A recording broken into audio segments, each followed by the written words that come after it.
Welcome back. In this lecture we are going to see how the income statement works. Remember that the purpose of the income statement is to show us how much net profit we made during a certain period of time. The net profit is also called the bottom line of the income statement. Why? Well, because most of the time we find it at the bottom of our statement, as in the example here. The question here is, how do we go from our revenue on the top of our income statement to actually our net profit? And that's what we are going to answer in this lecture.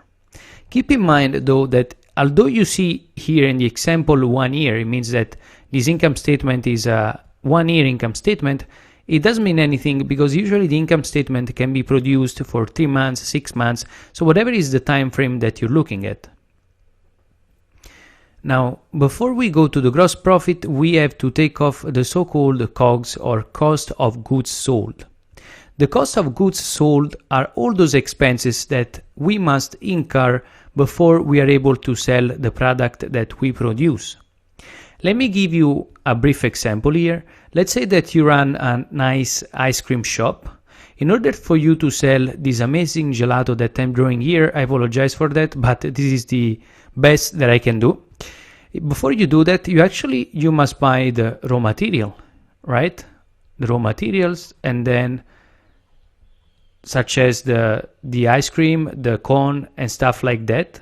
But before you even actually sell the gelato to your customers, you have to also buy stuff like napkins, plastic spoon, because you have to serve it to your customers. So all those expenses that you must incur before you sell your gelato are actually considered COGS or cost of goods sold. And once we remove from our revenue the cost of goods sold, that's where we get our gross profit. In other words, the gross profit is the money left after we take off all the expenses that we have to incur to produce our nice gelato. For example, if we assume that all the raw materials and the stuff that we need to serve our gelato is going to cost us, let's say 50 cents, right? So it's going to cost us something like 50 cents. And we sell our gelato for $1 instead. Our gross profit is going to be 0.50, so it's going to be 50 cents. That's pretty straightforward. Once we get our gross profit, now the objective is to go from our gross profit to our operating profit here. How do we do it? Well, in order for us to do that, we have to take off from our gross profit all those expenses that are deemed as operating expenses. Those ones are all those expenses that we have to incur in order for us to keep our door open or in order for us to run the business operations. For example, to go back to our ice cream shop here, in order for you to sell your gelato, the first thing that you have to do is to rent a space. And once you rent the space where you're going to sell your gelato, the first thing that you have to do is to pay the rent, the electricity, internet, and if you have one person working for you in the shop, you have to pay that person as well. Because otherwise there is no way that you can even keep your doors open.